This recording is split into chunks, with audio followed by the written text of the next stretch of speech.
The city lights of Georgetown shimmered against the glass walls of Donald Gatewood's M Street office, painting his reflection in gold and shadow.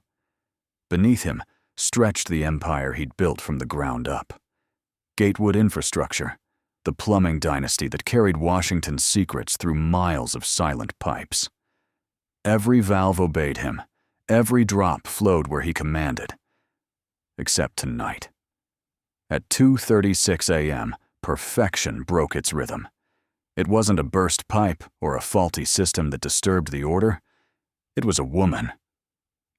Fast asleep on his Italian leather sofa, her gray maid's uniform creased with exhaustion, her fingers wrapped around a cleaning rag like a lifeline she couldn't let go. For the first time in years, Donald Gatewood's world had sprung a leak, and it was human. Rain pressed against the glass walls of Gatewood Infrastructure like restless fingers, streaking the reflection of the city that had built him, and that he had, in turn, rebuilt. Washington, D.C. glittered beyond the windows, every tower a monument to power. Below, the Potomac wound through the dark like a ribbon of mercury. Inside the top floor of the M Street Tower, silence reigned. Not the natural quiet of night, but the kind that lived inside wealth, controlled, conditioned, and absolute. Every inch of the suite was designed for order: white marble, brushed steel, a single abstract painting that looked like frozen water in motion. And in the middle of that perfect room, chaos had fallen asleep. Donald Gatewood stopped in the doorway, the silver keycard still warm between his fingers. At first, he thought the shape on his sofa was a coat someone had left behind. Then the shape breathed. A woman. She was curled up awkwardly, one arm hanging off the side, her hand grazing the rug. Her gray uniform clung to her in places the rain hadn't yet dried. A half-empty spray bottle rested near her foot, and a faint smell of bleach cut through the expensive air. Her cleaning cart stood crooked beside the desk, one wheel locked, the other free. A mop leaned against it at a dangerous angle, a trail of soapy water crawling slowly across the floor toward his shoes. Donald's jaw tightened. It was 2:36 a.m. He'd just come from a midnight board meeting at the Mayflower, where investors argued over numbers that didn't lie, but didn't tell the whole truth either. The meeting had ended in anger, rain, and silence, his preferred trinity. He'd driven back alone, his head pounding with unfinished business and the low hum of paranoia. Then came the alert. Motion detected in Executive Office 50A. He thought of sabotage, leaks, blackmail. Washington loved a scandal more than clean water. But standing there now, staring at the sleeping woman, he realized how absurd that was. She wasn't an intruder. She was exhaustion made human. Still, he couldn't shake the wrongness of it, the incongruity of her being there. Her presence scratched at his control like grit under a faucet handle. He took a slow step forward. The floor beneath his Italian shoes didn't make a sound. He stopped beside the sofa and looked down. Her eyelashes fluttered in the dim light, her breathing shallow, her uniform wrinkled in lines that spoke of long hours and too little rest. A patch on her sleeve read, Potomac Facility Services. Her name tag gleamed faintly, Cheryl Nwoko. Donald's gaze flicked to the glowing monitors across the room. The office security feed was still live, except it wasn't. The screen that should have shown this very suite was frozen, the timestamp static. 2:36:01, 2:36:01, 2:36:01. The image showed his empty office. The couch where the woman now slept was bare. He frowned. He stepped toward the monitor, tapped a key. Nothing changed. He checked the signal, the feed from the building's other cameras. Every other floor displayed correctly. Only this one, the top floor, was blank. That couldn't be coincidence. His reflection in the glass looked back at him. Sharp suit, eyes dark from sleeplessness, hair damp from rain. And behind him, the woman, unmoving. He exhaled once through his nose and turned off the monitor. For reasons he didn't yet name, Donald Gatewood didn't call security. He reached for the brass handle of the office door, closed it quietly, and turned the lock. The sound was small, but final. Click. He stood there, his hand still resting on the handle, staring into the dimness as though the act itself had triggered something inside him. When had he last locked a door from the inside? Not for meetings, not for negotiations. Never. His life was built on being untouchable, on keeping control without barriers. But now, for the first time in years, the door between him and the world was sealed. And it wasn't a board member or a rival trapped in here with him. It was a maid. Donald crossed to his desk, pulled off his gloves, and loosened his tie. The office felt smaller now, the air heavier. He looked at her again, lying there like a ghost who'd wandered into the wrong afterlife. He tried to tell himself it was just curiosity, that she was just another contract worker who'd overstepped her shift. But the silence between them hummed differently. He sat down in his chair and waited. The storm outside deepened. Wind thudded against the glass, lightning cutting the skyline open in brief flashes.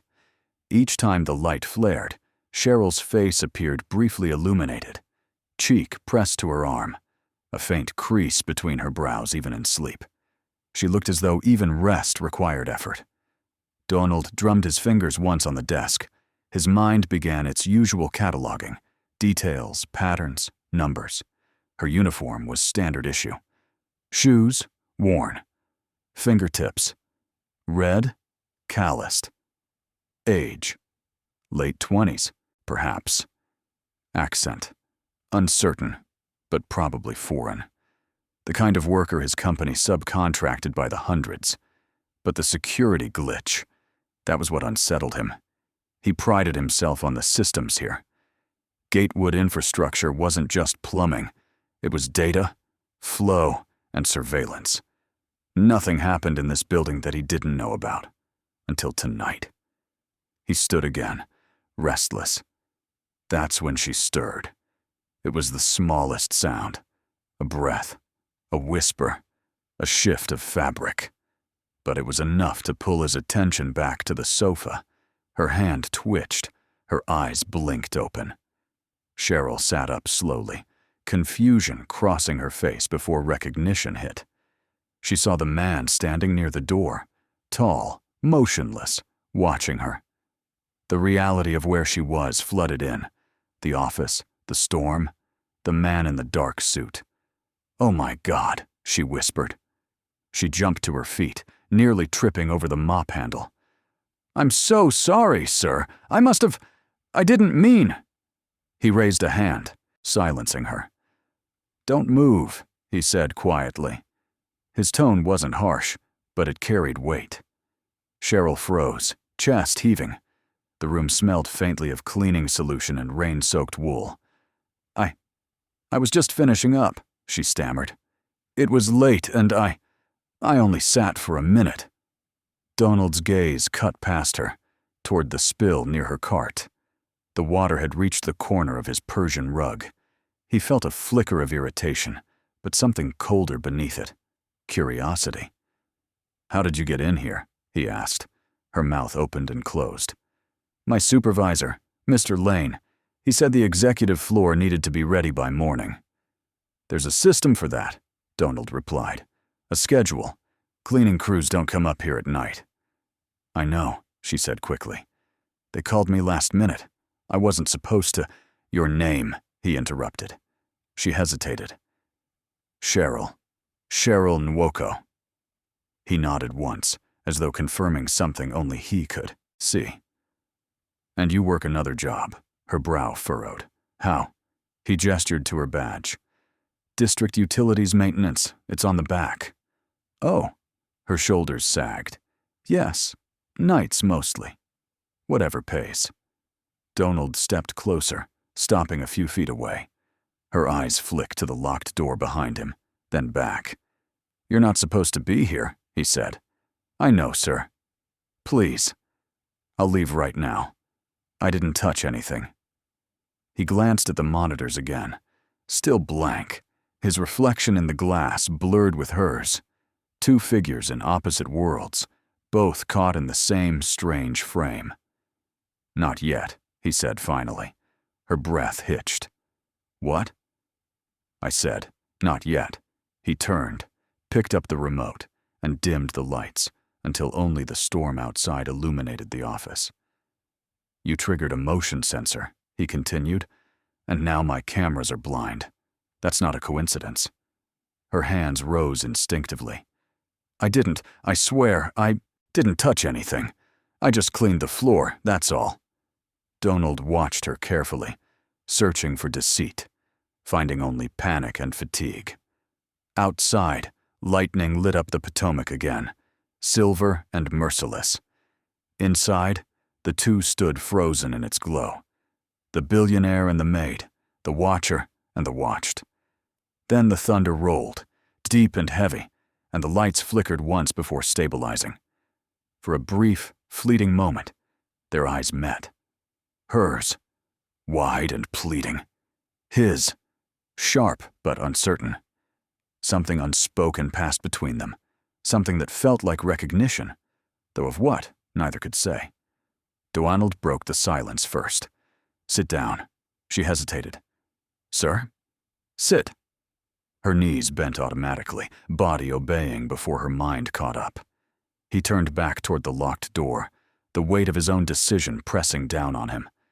He'd locked them in together, and whatever this night was, whatever it meant, it had already begun. The storm's pulse had quickened outside. Thunder rolled like distant cannon fire, rattling the window panes of the penthouse suite.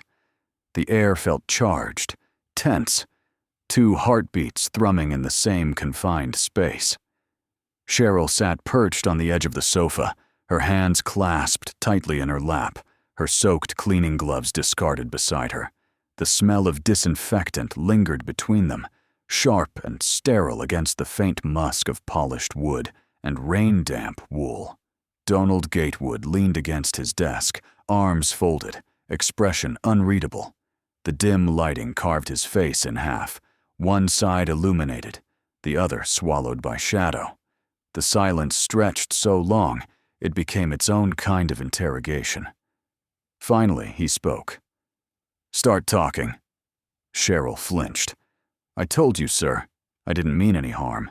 I was just cleaning." His voice came low, measured. "Who gave you clearance to enter the executive floor after midnight?" She shook her head. "No one. Well, my supervisor, Mr. Lane. He said the night shift was short. The inspection team wanted the place spotless by morning." "You're lying," Donald said. "Security doesn't clear contractors for this level without authorization. You can't even access the elevator without an override." "I didn't override anything," her voice cracked under the strain. "The guard at the lobby scanned my pass. That's it. I took the service lift, like always." Donald stared at her, trying to decide if she was telling the truth. The desperation in her eyes didn't look rehearsed, but desperation, he knew, made the best liars. He crossed to her cleaning cart. Every motion was deliberate, controlled. He examined the supplies, standard issue, bleach, ammonia, microfiber cloths, a bottle labeled acidic descolaire. Nothing out of place. But still, his instincts whispered, something doesn't add up. "Where else do you work?" he asked suddenly. The shift in tone caught her off guard. "What?" "Your other job." He pointed to the ID badge on her uniform. The back.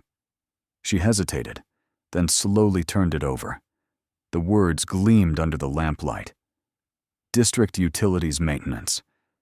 Donald's gaze lingered on the logo, a stylized blue droplet encircling the Capitol dome. For the first time since entering the room, a crack appeared in his composure. He stepped closer. "You work for District Utilities?" Cheryl nodded warily. "Part-time. I clean their maintenance sites. The pay isn't great, but they Let me take extra shifts. His jaw tightened. Where exactly? Mostly around Georgetown. Some of the underground tunnels. They're awful down there. Old pipes, constant leaks. You can smell chemicals sometimes, like something's burning in the water. That last word, chemicals, landed like a hammer blow. Donald turned away sharply, striding toward the window. Outside, lightning forked across the sky, illuminating his reflection in the glass. Man split in two. "Do you know what's beneath those tunnels?" he asked quietly. Cheryl frowned. "Pipes, drainage systems, old infrastructure." "Why?" "Nothing you'd understand," he muttered. Her chin lifted. "Try me." He looked over his shoulder at her, surprised by her defiance. Most people didn't interrupt Donald Gatewood, let alone challenge him. Yet this woman, soaking wet, trembling, exhausted, was standing her ground in his own domain. He studied her face for a long moment before answering. "Those tunnels," he said finally, "aren't just for drainage. They're the veins of this city. Every drop of water, every flush, every leak, it all flows through systems designed decades ago. Gatewood Infrastructure rebuilt them. We keep this city running." He said it like a confession disguised as pride. "But what's really down there?" she pressed. He turned fully now, eyes sharp. "Why are you so interested?" "I'm not," she said quickly. Sometimes we're told not to go near certain sections. One of the foremen said the pressure valves aren't stable, but it didn't sound like valves were the problem. More like," she hesitated, "like the water itself wasn't clean." Donald's expression froze. For a moment, something flickered in his eyes. A flash of fear or guilt, she couldn't tell. Then it vanished, replaced by steel. "Who told you that?" he demanded. No one. It was just talk." He stepped closer. "Names." "I don't remember," she insisted. "Please, you're scaring me." Her voice trembled, but he didn't back down. "If someone from utilities is feeding information through cleaning staff, I need to know who." "I'm not feeding anything!" Their voices clashed against the roar of the storm outside. Then silence again, the kind that made every heartbeat sound like thunder. Cheryl's eyes burned. She wanted to explain, to make him see that she was no spy, just a tired woman trying to pay bills that kept multiplying. But her words stuck in her throat. Donald turned away first, running a hand through his hair. "You shouldn't have been here," he said, softer now. "You shouldn't have seen anything." "I didn't see anything," she said quietly. "Just a man losing his temper over a maid." He froze mid-step, the words cutting cleaner than she'd intended. A faint smile touched his lips, not of amusement, but disbelief. "You think this is about temper?" "I think it's about control," she shot back before she could stop herself. His gaze snapped toward her, sharp as glass. For a heartbeat, she thought he might actually throw her out. Or worse. But then he laughed once, hollow and bitter. "Control," he repeated. "That's all anyone wants in this city. Control of contracts, of budgets, of lives. The only thing they can't control is the water itself." The way he said it sent a shiver down her spine. "What does that mean?" she asked. He didn't answer. Instead, he walked to the window again, staring down at the grid of streets below. Rain streaked the glass, turning the city lights into rivers of gold and white. "You know," he said slowly, "my father used to tell me that plumbing was the purest form of power. He said the one who controls the flow controls the world. People think politics runs this city. They're wrong. It's the pipes." He glanced over his shoulder. "That's what I built. A network no one sees, no one understands." Cheryl's voice was barely a whisper. "And what happens when that network starts leaking?" His jaw flexed. then someone has to decide whether to patch it or tear the whole thing down. Lightning flashed again, filling the room with white light. For an instant, the reflection of his face in the glass looked like a stranger's, a man older, wearier, burdened by something too heavy to name. The power flickered. The lights dimmed, then steadied. Cheryl glanced nervously at the ceiling. Is that normal? No, Donald said flatly. It isn't. He crossed to his desk, typing rapidly into a console built into the surface. A cascade of numbers scrolled across the monitor. Then, without warning, the system beeped sharply. Lockdown protocol initiated. The lights flickered again, then stabilized into a dim emergency glow. Outside, the storm intensified. What does that mean? Cheryl asked, rising to her feet. It means someone just triggered a security breach, he said. And now every door in this building is sealed. Her pulse jumped. What? But how do we— Stay calm, he said. But his voice lacked conviction. He pressed another key. The console blinked unresponsive. No network access, he muttered. Manual override disabled. He slammed his palm against the desk. Damn it! The sound made her flinch. Donald caught the reaction and exhaled sharply, forcing himself to step back. You're not in danger, he said, more gently now. It's just a precaution. The system locks down automatically if it detects an anomaly. An anomaly like me? She asked, voice trembling. He didn't answer. The silence stretched again. Only the hum of the emergency lights and the distant rumble of thunder filled the room. Cheryl hugged her arms around herself, feeling suddenly small against the enormity of the office. So we're trapped? Until the system resets, yes. For how long? Could be minutes, could be hours. She sank back onto the sofa. Perfect. Donald returned to his desk, but his thoughts were elsewhere. Her words about the tunnels echoed in his mind. Old water lines that smelled like chemicals. That wasn't supposed to happen anymore. They'd rerouted all industrial waste through controlled channels months ago. At least, that's what the report said. Unless someone had reopened them. Unless his own company was lying to him. The thought gnawed at him. He turned toward her suddenly. When was the last time you worked those tunnels? Cheryl blinked. A week ago, maybe 2, near Reservoir Street. Why? Did you see any Gatewood infrastructure vehicles? I don't know, she said. There are trucks all the time, big white ones. The kind that had black stripes along the sides. Yes. How did you— Those aren't supposed to be there anymore? Her confusion deepened. What do you mean? He didn't answer. Instead, he moved toward the console again, pulling up a digital map of the city's underground network. Red lines pulsed across the screen.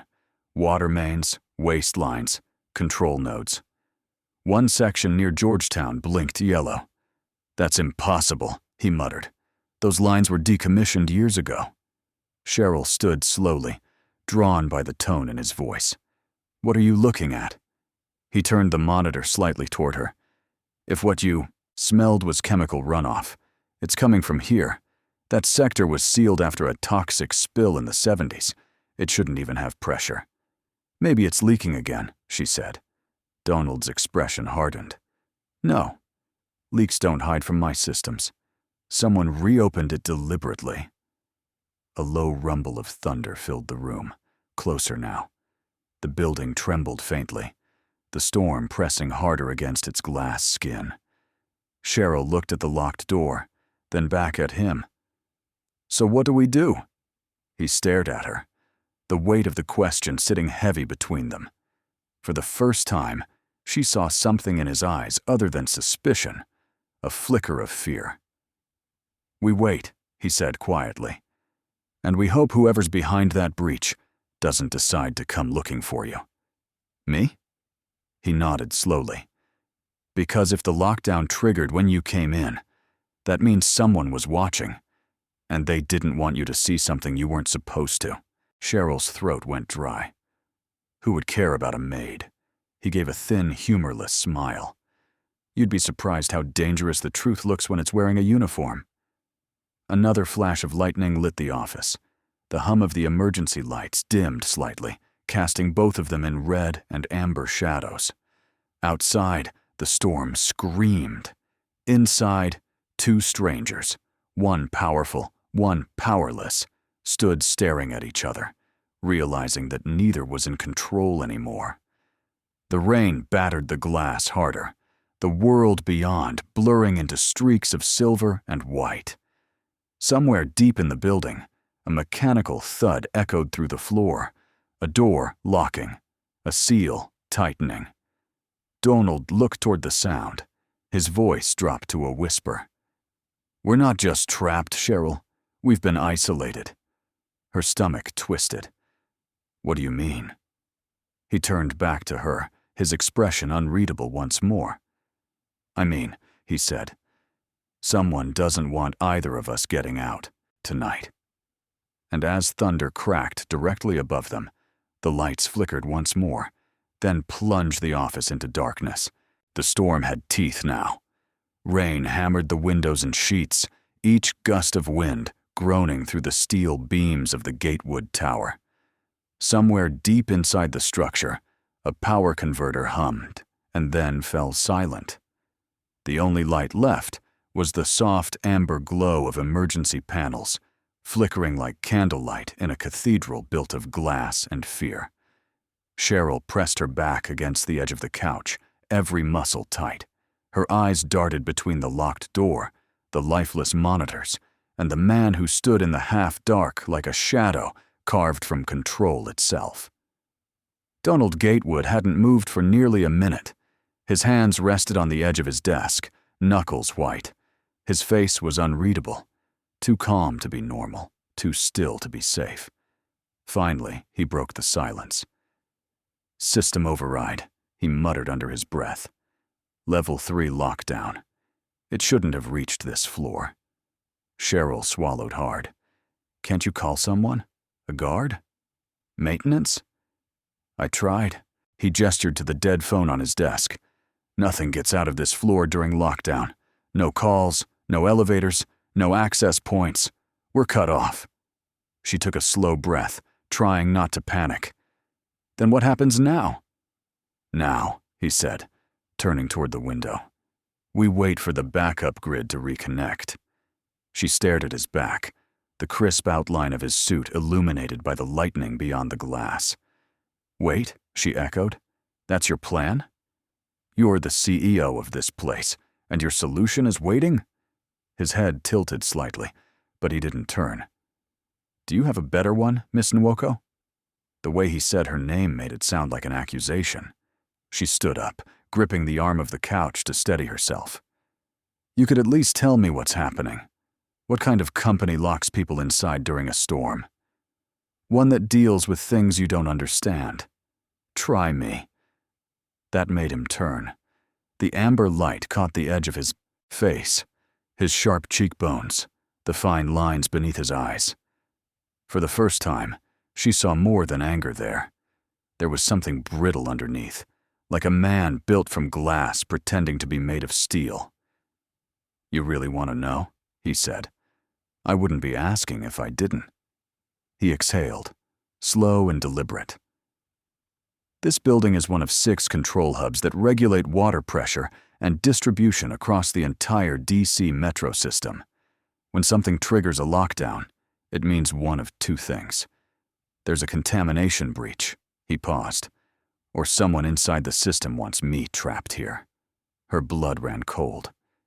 "You mean sabotage?" His eyes flicked toward the dark monitors. "Possibly. We've had minor cyber interference before, but this is different. Too precise. It cut power, communication, and internal access all at once." A bolt of lightning cracked outside, illuminating both of their faces for a heartbeat. In that flash, Cheryl saw something raw in his expression. Fear, maybe, but buried under calculation. and then the light was gone. Minutes passed, stretching thin as wire. Donald moved from his desk to the control panel near the door, keying in codes that yielded nothing but dead silence. Cheryl watched, hugging her arms tight. Finally, she asked, her voice small but steady, "Why did you lock the door when you came in?" He froze. His hand hovered above the keypad, knuckles trembling faintly. "I saw you do it," she continued, her tone sharper now. "Before the alarms, before the lights went out, you locked it." "Why?" He didn't look at her. "Because I didn't know who you were." "That's not an answer. It's the only one you'll get." Her frustration boiled over. "You think every cleaner who crosses your path is some kind of spy? Do you always treat your workers like suspects?" His head snapped toward her. "You have no idea what I've had to protect." "Then enlighten." "Me? You wouldn't understand," he said again, voice low. "Because I'm just a maid?" Her words hit like a slap, sharp enough to echo through the hollow quiet. Donald turned fully now, eyes flashing. "Because you don't understand what power costs." They stared at each other, the distance between them filled with tension so thick it hummed. "Power," Cheryl said slowly. "You mean money, influence, control." He shook his head. "No. Responsibility. When you build something this big, when every pipeline, every valve, every drop of water runs through systems you designed, one mistake can poison an entire city. That's not power. That's a curse." She didn't back down. "So that's your excuse for treating people like machines? For locking doors instead of listening?" His jaw flexed, but he said nothing. "People like you," she said, voice trembling. "You walk around thinking you're saving the world because you built something expensive. But the people cleaning your floors, the ones working double shifts in tunnels full of chemicals, we're the ones breathing the cost of your control." For a long moment, the only sound was the storm. Then Donald said quietly, "You're right." The simplicity of it threw her. She blinked. "What?" He turned away again, resting a hand on the glass. His reflection looked like a ghost hovering over the city. "You're right. People like me do forget. Because if we stop to think about what's underneath, about what it takes to hold it all together, we'd never sleep again." His voice cracked, just slightly, on the last word. Cheryl's anger faltered. For the first time, she saw the cracks in his armor. Not the billionaire CEO, but the man beneath it. His hand pressed against the glass trembled faintly. Even in the dim light, she saw thin scars circling his wrist. Old, faded, the kind left by something sharp and unforgiving. "What happened to you?" she asked softly. He didn't move. "Nothing that matters anymore. It matters if it still hurts." He turned to face her, and the look in his eyes silenced her completely. There was exhaustion there, not the kind born of sleepless nights, but of years carrying something heavy. "I've built this company to make sure no one ever went through what I did," he said. "And in doing so, I became the very thing I despised." "What was that?" He hesitated. "A man who thinks control can fix the past." They both fell silent again. The building groaned around them, a skyscraper flexing under the weight of wind. Finally, Cheryl spoke, her tone calmer now. "What if the lockdown isn't sabotage? What if it's just broken?" He gave a humorless laugh. "Nothing breaks in my building by accident." "Then someone inside wanted you here." He nodded slowly. "Or wanted you here." She stared at him, her pulse quickening. "Me? I told you. I was just cleaning." "And I told you," he said, "that the system triggered the lockdown the moment you swiped in. That doesn't happen unless someone programmed it to." Her mind raced. Who would do that? He didn't answer. Instead, he moved toward the desk again, pulling up a manual diagnostic on his offline console. Lines of code filled the dark screen, illuminated faintly by the amber lights. "Someone on the inside," he murmured. "Someone who knows my security protocols better than anyone should." Cheryl rubbed her arms, trying to fight the chill creeping into her bones. "Then what are you waiting for? You said the backup might come online. Can't you force it?" He shook his head. "Manual override requires 2 verified logins. Mine and the head of internal systems. And the head of systems is in Dubai. So, we really are stuck." "Yes." She let out a shaky laugh. "Great. Just great. I fall asleep on the wrong couch and end up in a hostage situation with the most paranoid man in DC. His lips twitched, almost a smile. "If I wanted to hold you hostage, you'd know it." "Not comforting," she muttered. He studied her for a moment, the faintest trace of amusement vanishing as quickly as it came. "Why are you here, really?" "I told you." "Cleaning." "No." "Why here?" "Why this job? There are easier ways to make a living." She looked away. "Not for people like me." He didn't press. The minutes stretched into hours. The rain softened, then flared again in bursts. The amber lights flickered twice but held. Donald busied himself at the console, reconfiguring subsystems, rerouting limited power to internal networks. Cheryl watched him work, the way his fingers moved with mechanical precision, the way he refused to rest even as fatigue shadowed his face. Finally, she said, "You've done this before." He didn't look up. "What?" "Working through the night. You look like someone who hasn't seen daylight in weeks." He smirked, faintly. "Daylight is overrated. People aren't." That made him glance up. Their eyes met again, briefly, before he returned to the keyboard. "You talk too much for someone who was terrified half an hour ago," he said. "I'm still terrified," she admitted. "I just talk when I'm scared. That's a dangerous habit. So is keeping everything locked inside." He froze mid-keystroke. The double meaning wasn't lost on either of them. The storm rumbled again, deeper now, the sound reverberating through the walls like a warning. Suddenly, one of the monitors flickered back to life. Cheryl gasped. "It's working!" Donald leaned forward. "Partial connection. External feed only." The screen displayed a grainy view of the lobby below. It was empty. Too empty. No guards at the front desk. No cleaning staff. Just flickering lights and an unmoving camera. Cheryl's voice dropped. "Where is everyone?" Donald's brow furrowed. "That's what I'd like to know." He tried to switch feeds. The next one showed the main corridor of the 48th floor, also empty.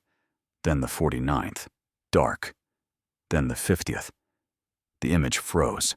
The same error as before. Signal lost. Donald cursed under his breath. "What does that mean?" she asked. "It means whoever's inside the system is still watching us, and they don't want me seeing anything else." Cheryl felt her stomach drop. "So, someone really is doing this on purpose?" He nodded once. "And they're good. Too good." "Could it be your own people?" His eyes darkened. "If it is, then I've built my empire on the wrong foundation." He leaned back in his chair, rubbing his temples. The act made his sleeves right up just enough for her to see more of those pale scars circling his wrist. They weren't random. They were deliberate, precise. She couldn't stop herself from asking, "How did you get those?" He froze. For a moment, she thought he wouldn't answer. Then he lowered his hands. "My father died in a collapse," he said quietly. "An old sewer shaft outside Arlington.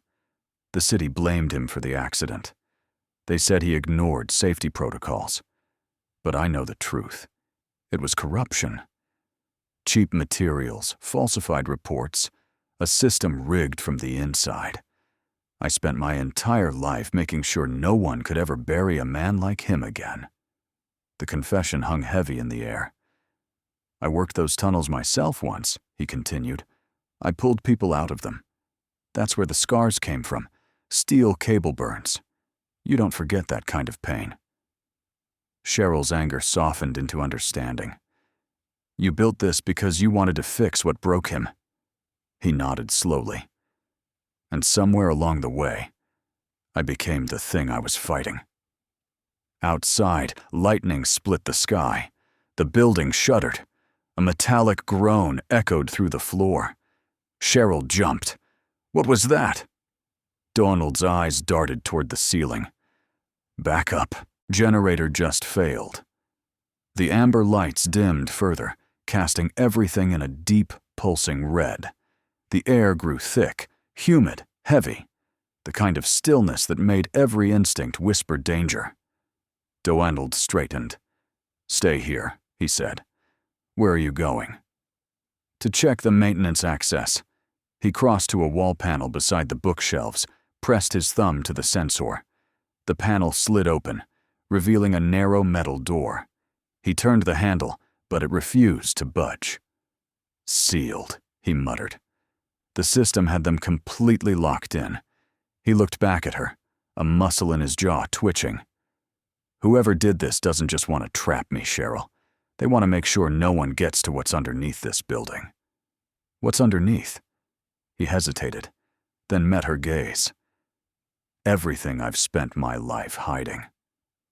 The thunder cracked again, closer now, shaking the floor beneath their feet. And somewhere, faint but unmistakable, came the sound of machinery starting up below them, a low, grinding hum that didn't belong to the storm. The low hum beneath the floor finally quieted, swallowed by the thunder outside. The storm had dulled to a deep, rhythmic drumming against the glass, steady now, like a heartbeat. The emergency lights glowed dim red, washing the room in the hue of warning. Donald stood near the sealed maintenance hatch, his hand still resting on the handle that wouldn't turn. The tension in his shoulders hadn't eased since the lockdown began. His reflection in the glass wall looked like a man caught between two worlds, the empire he'd built and the truth beneath it. Cheryl sat curled on the sofa again, shoes off, her wet socks drying against the vent that breathed faint, lukewarm air. Her body ached, but her mind wouldn't rest. Every time she looked at the locked door, she felt smaller, and every time she looked at him, she wondered if he truly was as untouchable as his legend. He moved first, quietly, methodically. He crossed to the console, typing something that yielded nothing but static. Then he gave up and turned off the screen altogether. You should try to rest, he said, without looking at her. Rest? She echoed. In a locked office with alarms, power outages, and a billionaire who won't tell me why someone might be after him? He sighed. You have a point. Thank you, she said dryly. She rubbed her hands together for warmth, her knuckles raw from years of cleaning chemicals. Silence pressed between them again. Thick, uncomfortable, but not entirely hostile anymore. After a while, she said quietly, It's weird. I spend all my nights cleaning places like this. Government halls, offices like yours.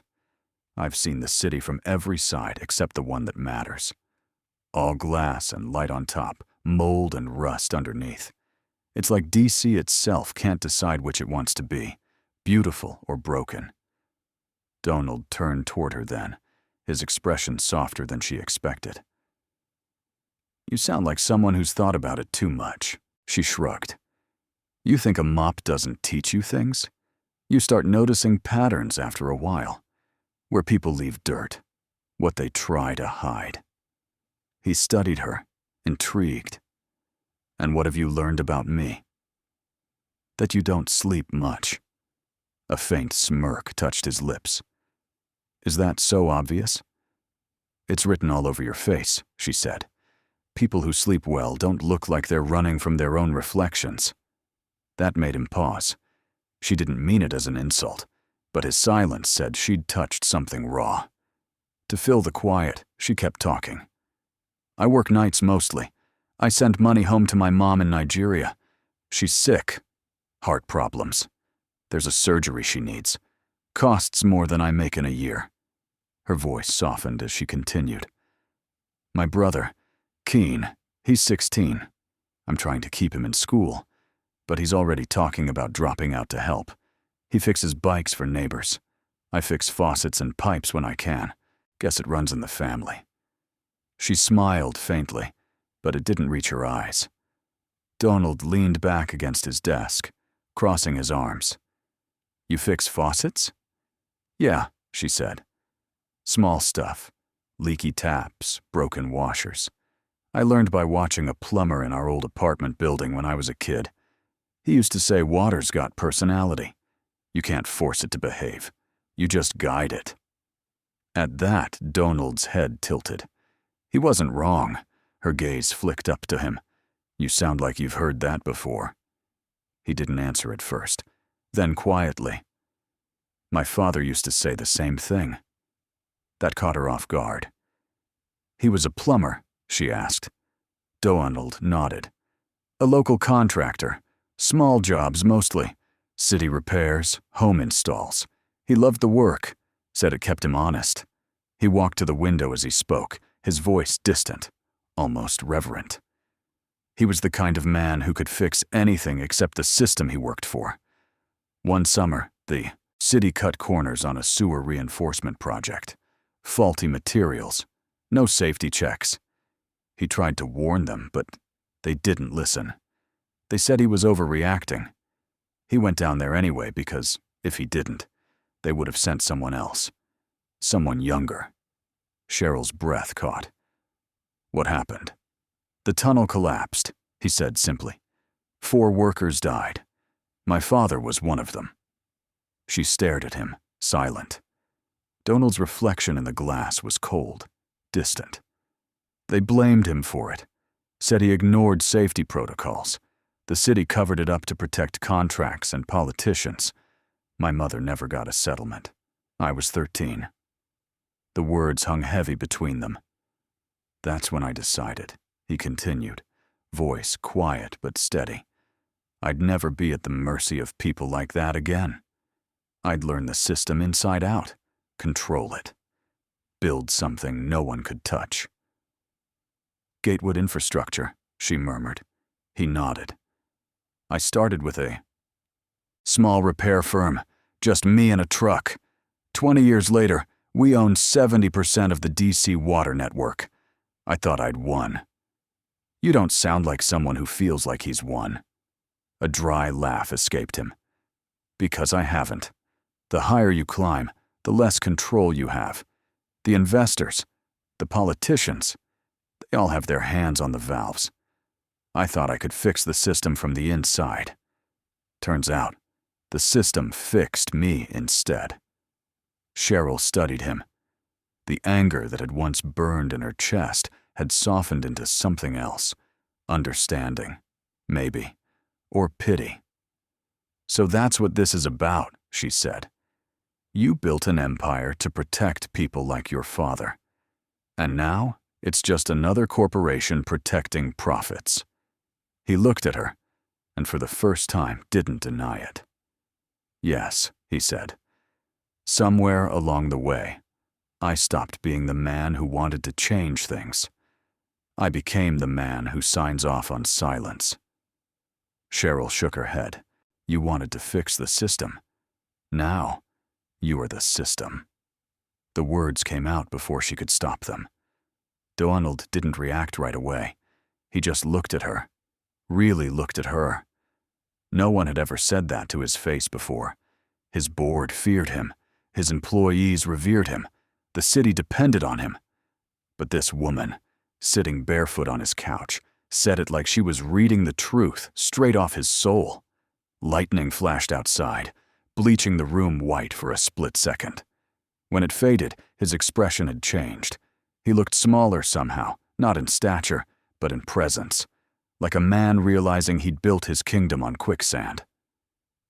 "You think I don't know that?" he said finally. "You think I haven't seen what my name is worth now? Every time a contract goes through, every time a report comes across my desk, I know exactly what it costs. It costs silence. It costs compromise.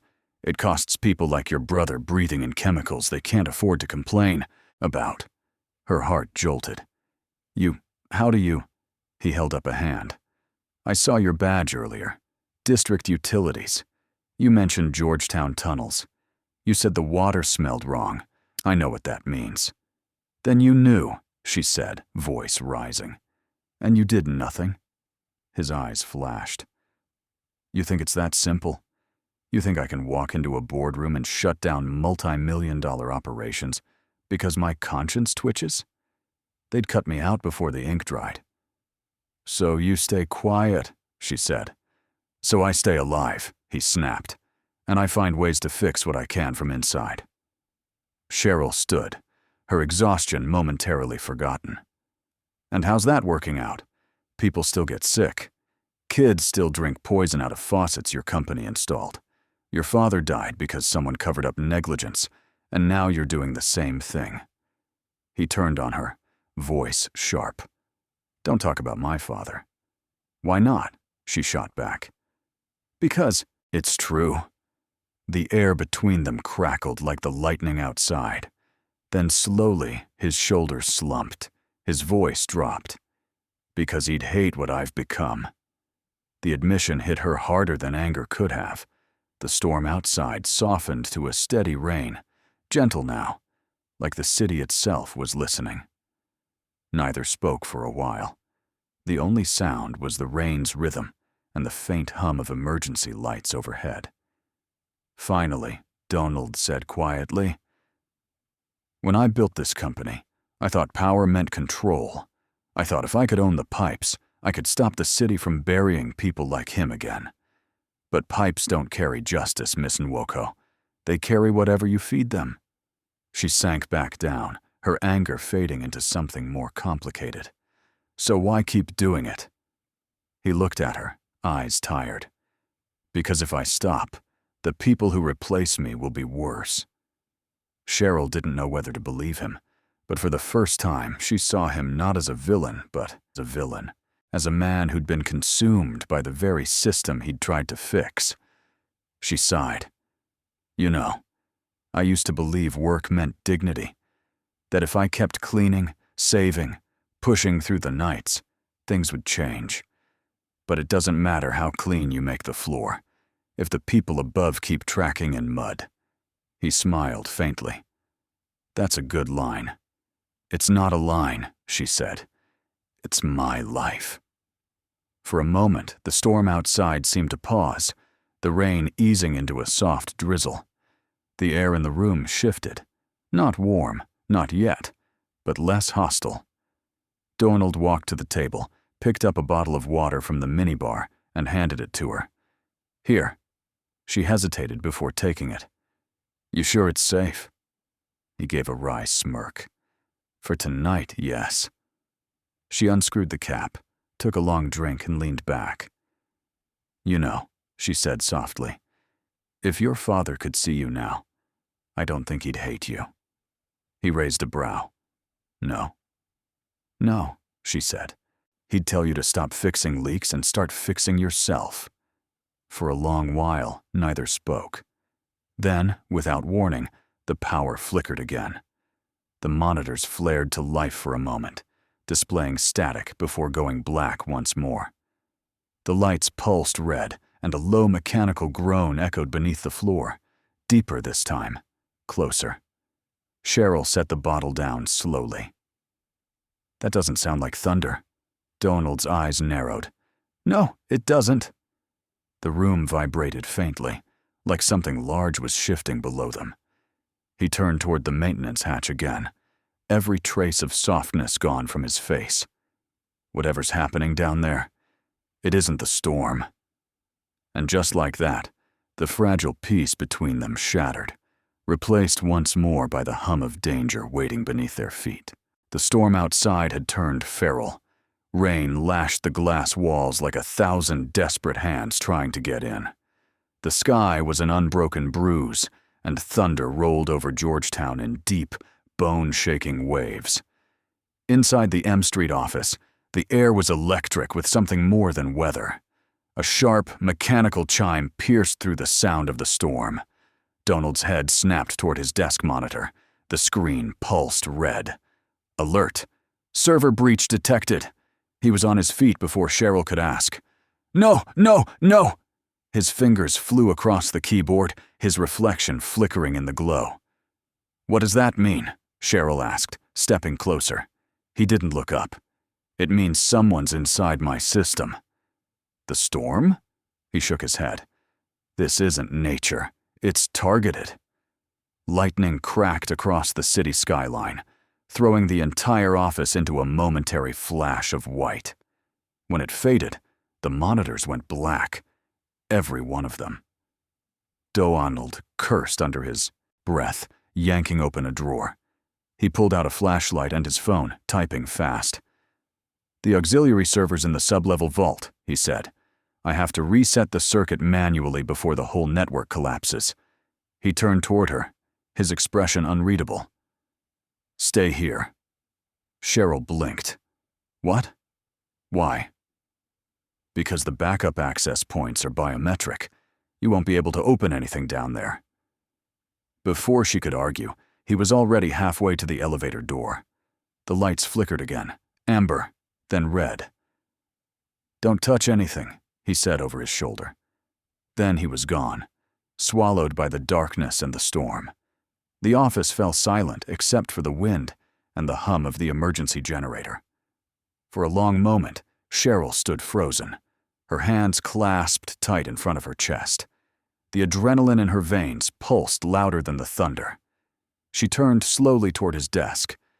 Papers lay scattered across its surface, maps, charts, schematics, some still pinned by the weight of his phone, and an untouched glass of water. The lamplight shimmered over the words, confidential, internal use only. Curiosity warred with fear, but fear had already lost too many battles in her life. She stepped closer. The first sheet showed a blueprint of Georgetown's underground pipeline grid, annotated in dense handwriting. Dozens of lines crisscrossed in blue ink. Water mains, sewer tunnels, filtration branches. But several were marked in red, rerouted toward unknown destinations. At the bottom of the page, her eyes caught a familiar label. District 23B, East Potomac Residential Zone. Project Reclaim. Her stomach clenched. That was her neighborhood. She flipped the page. More data. Flow rates, pressure ratios, chemical markers. Then she saw it. Residual content. 11.8% untreated waste effluent. Redirection authorized for non-commercial disposal. Approved by D. Gatewood. Her breath hitched. Her eyes darted to the next page. An email chain printed in haste. From Board of Environmental Compliance. Subject: Public disclosure requests. Gatewood. Response: denied. Non-essential infrastructure. Potential PR liability. Her pulse roared in her ears. Every word confirmed the suspicion that had been growing like mold in the corners of her mind. The sickness in her brother's school district, the discolored tap water, the metallic taste in the air. She had blamed the city. The pipes. The neglect. But it wasn't neglect. It was design. Her hands shook as she turned the final document. It was a project list. 23 sites across the D.C. metro area where waste redirection had been temporarily authorized. Each site corresponded to low-income housing zones, schools, or community centers. And there, halfway down the page, District 23B, E. Potomac Elementary, Test Zone. Keene's school. A sound tore out of her throat, half gasp, half sob. Lightning flashed again, illuminating the room in stark silver. In that light, Cheryl could see her reflection in the window, wild-eyed, trembling, holding the documents like evidence in a trial that could ruin a nation. When the light faded, thunder followed, deep and close.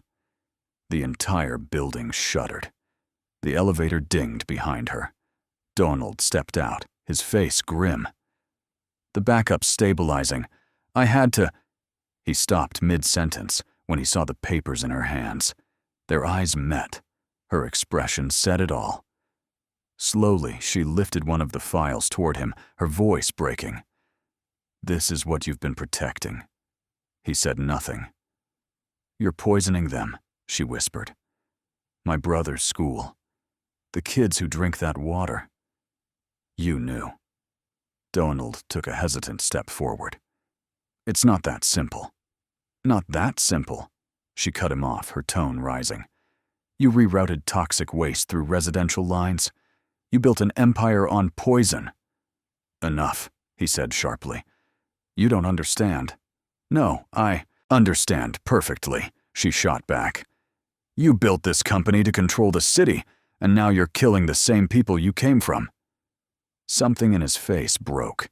His composure cracked like glass. "You think I don't know what it's doing to them?" His voice was low but raw, shaking with something close to grief. "You think I sleep at night? I built this empire to fix what killed my father, and now—" He stopped, jaw clenched, the words dragging out of him like confession. "Now I'm drowning in the same poison." Cheryl stared at him, chest heaving. "Then stop it." "I can't just flip a switch," he said, pacing toward the window. "The contracts, the city commissions, they're all tied to the same system. You pull one pipe, the whole network collapses. You don't just fix that overnight." "Then you don't fix it from inside," she said, voice trembling with fury. "You burn it down." Donald turned toward her, eyes fierce. "And what, then?" "The city loses clean water for millions. Hospitals shut down. Government collapses. You think truth fixes everything? Truth kills, too." "Not like this," she whispered. He looked at her for a long time, the storm reflected in his eyes. "You think you're the first one to tell me that. You think I haven't tried." "What happened to you?" she asked softly. "You built this to honor your father, to protect people like him. People like me." He swallowed hard, glancing at the papers still trembling in her hand. Somewhere along the way, the pipes got twisted. Money, politics, control. They rerouted everything. Even me. The room pulsed with silence, broken only by the hum of the failing generator. Outside, the storm screamed across the Potomac.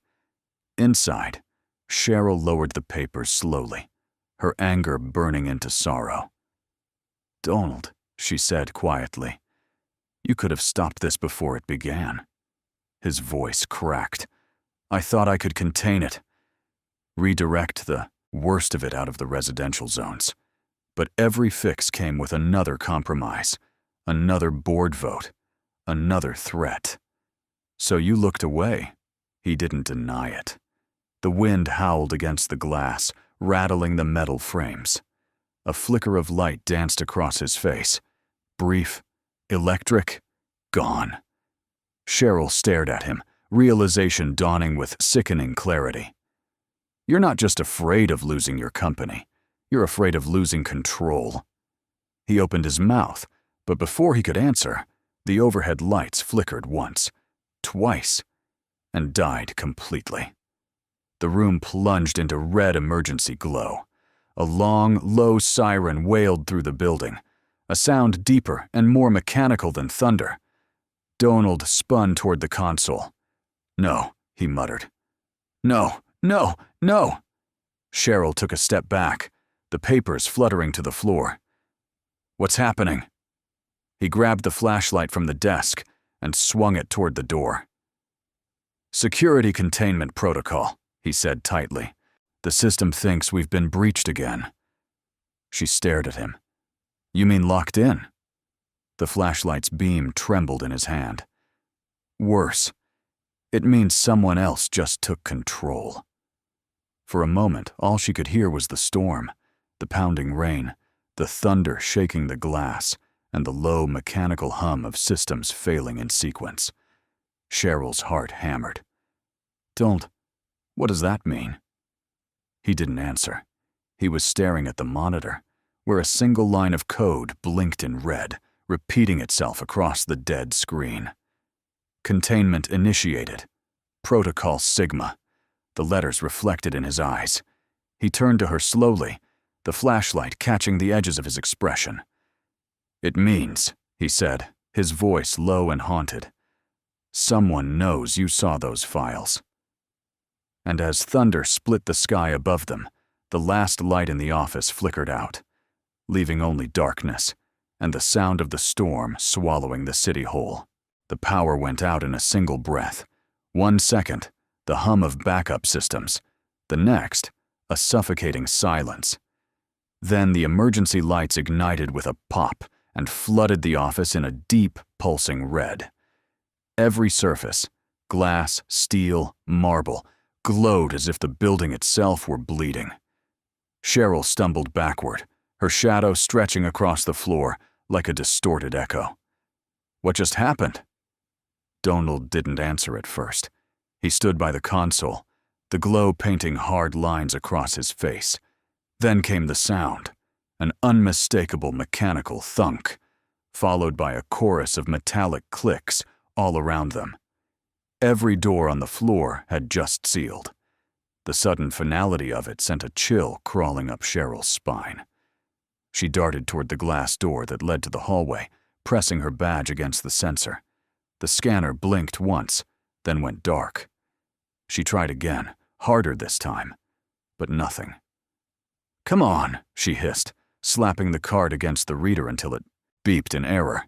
"Stop!" Donald said sharply. She spun on him. "What did you do?" "I didn't do anything," he said, crossing the room. "The system's taken over." "The system? What does that even mean? You're the boss? Can't you shut it off?" His jaw tightened. Not this. Not when it's on full containment. The word containment made her freeze. "What are you talking about?" Donald hesitated before answering. His voice came low, careful, like each word had weight.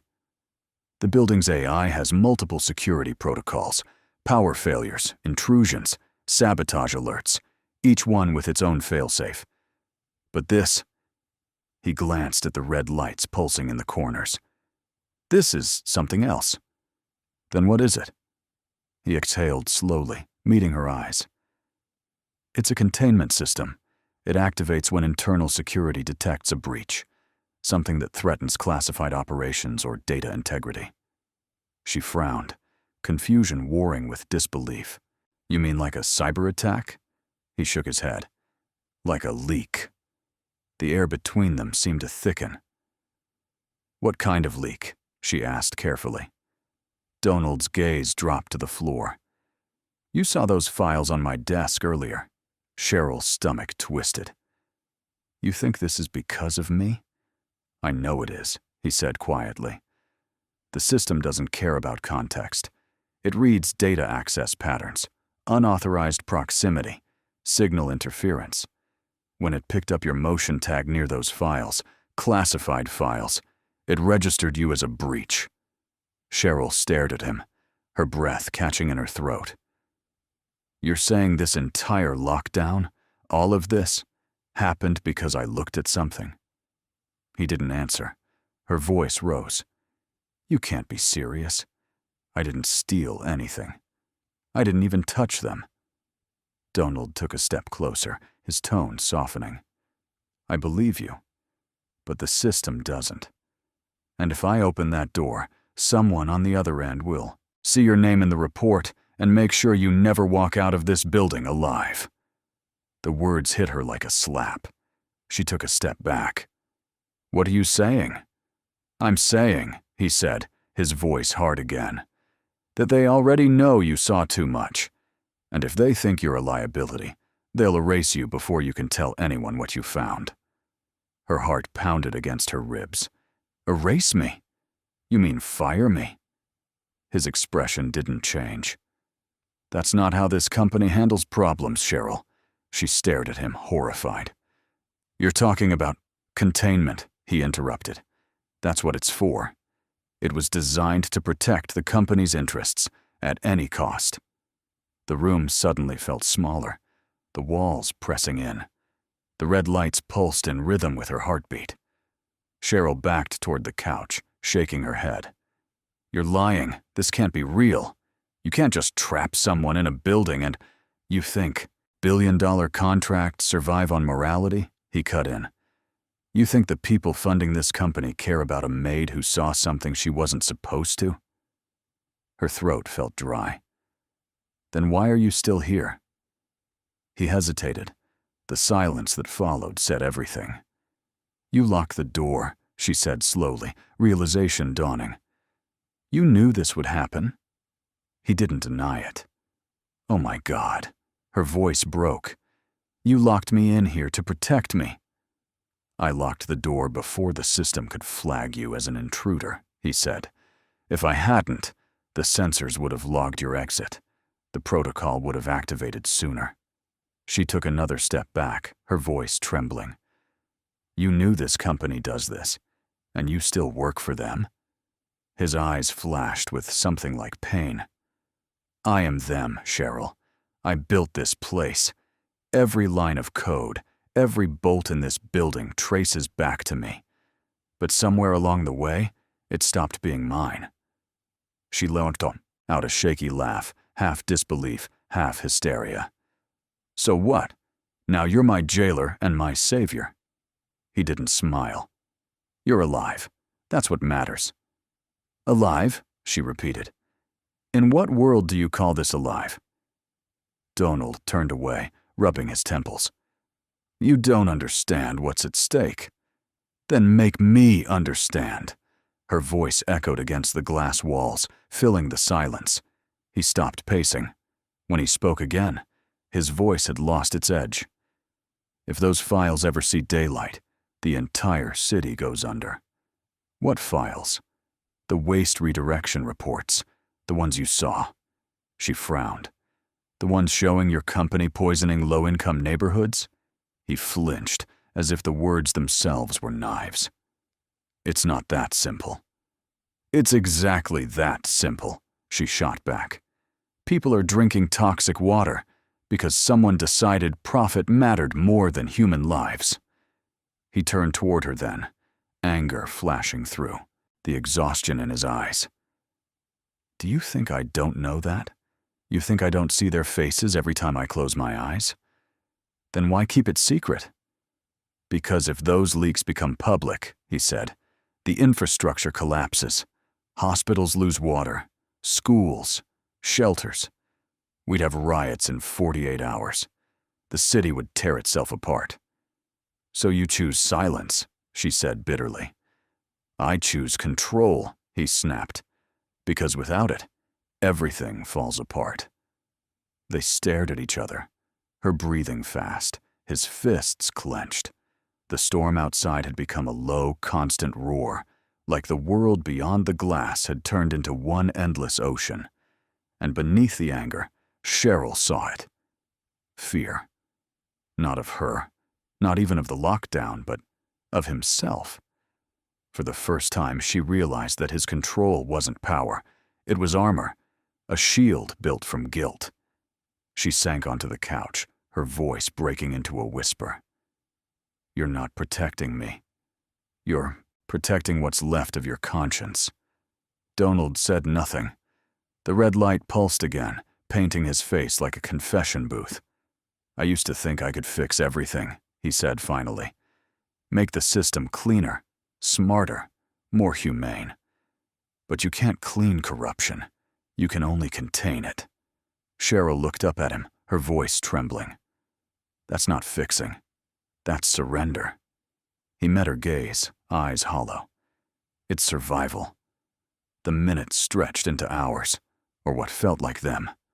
The rain outside slowed, the thunder rolling further away. But the sirens below the tower wailed intermittently, echoing off the wet streets. Cheryl had stopped pacing. She sat near the window, knees drawn to her chest, watching the lights of Georgetown blur in the rain. Donald stood by the console, typing commands that no longer responded. Finally, she spoke, her voice soft. So this is it. The billionaire and the maid, trapped in the dark. He glanced at her. You make it sound poetic. It's not, she said. It's pathetic. He smirked faintly, but the expression faded quickly. You know, she continued, you could have told me the truth from the start. About the lockdown, about your company, about you. He sighed. Would you have believed me? Maybe not, she admitted. But I'd have respected you more for trying. That made him pause. He turned fully toward her, studying her as if seeing her for the first time. You talk like someone who's already lost everything, he said. She met his gaze. I have. Your mother, he said quietly. You said she's sick. Cheryl nodded. Heart failure. She's in Lagos. My brother's been taking care of her while I work here.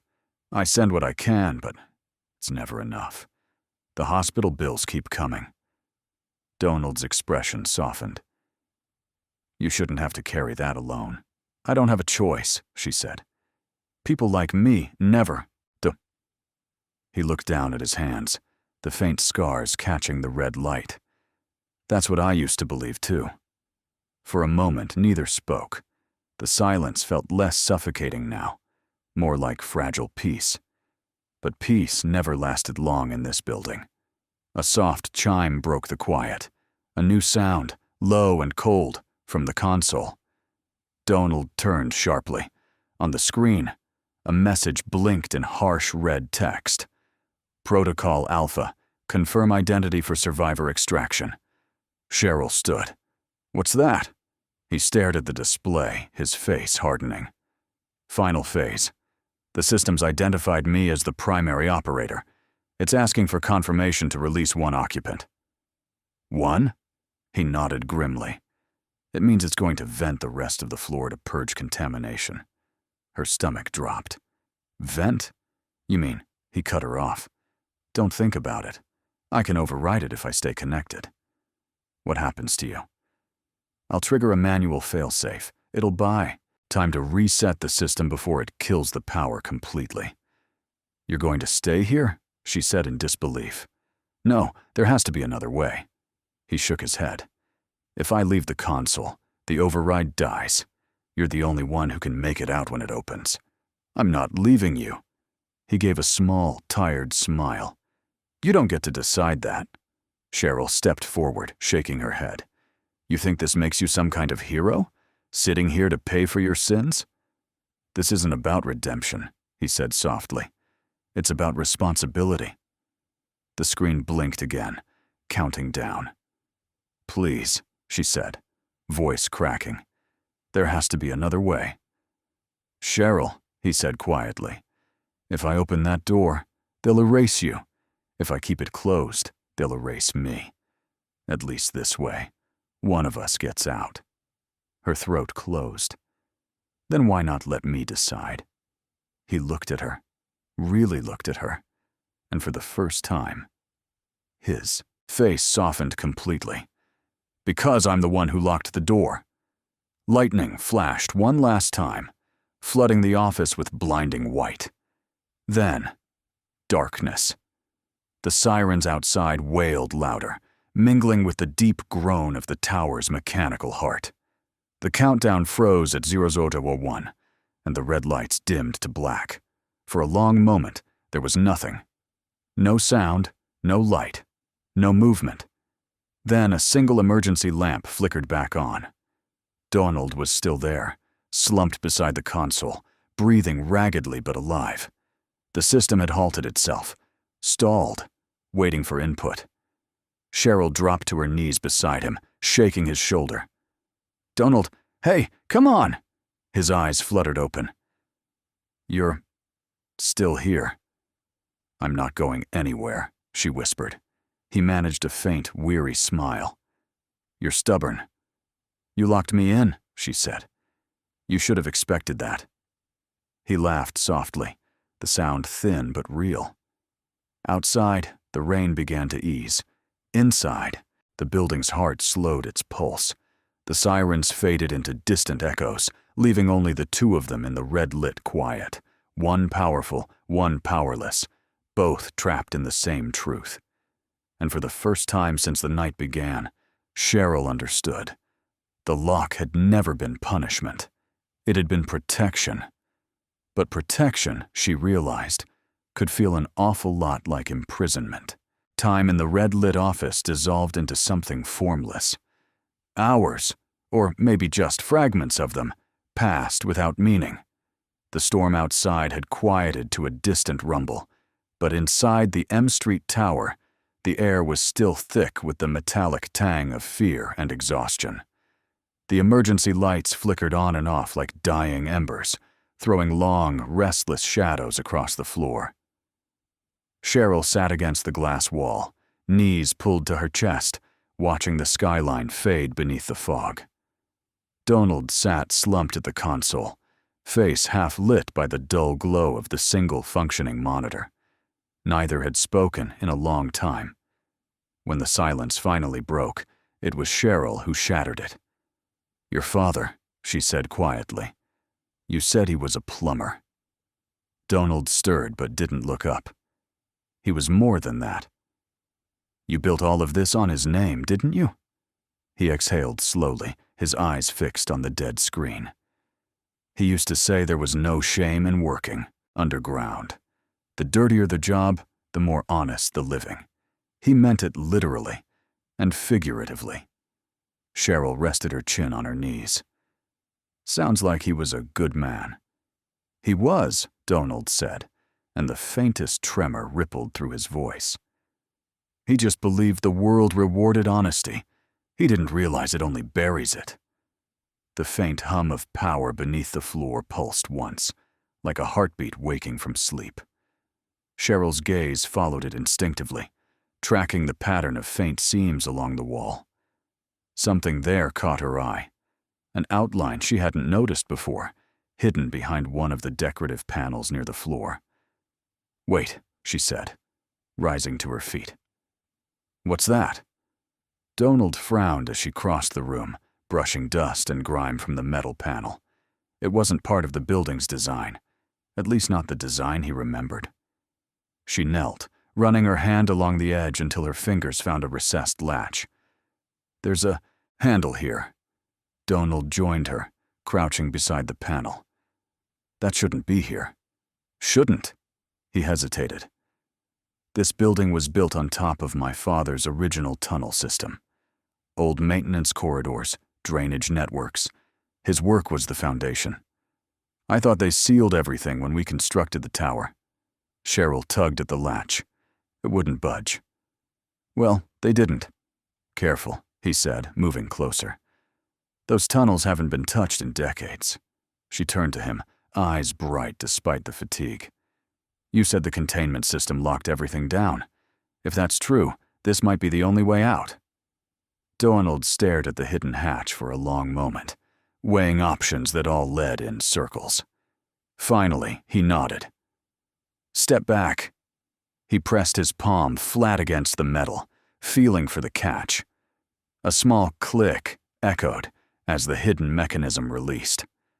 Slowly, the panel lifted, exhaling a stale gust of air that smelled like rust, dust, and something older. Earth, history, maybe guilt. A narrow ladder descended into darkness. After you, he said. Cheryl glanced down the shaft. You first. He gave a thin smile. Still don't trust me? Still don't like falling. He nodded once, grabbed the sides of the ladder, and started down. His footsteps echoed against the hollow metal, fading into the dark.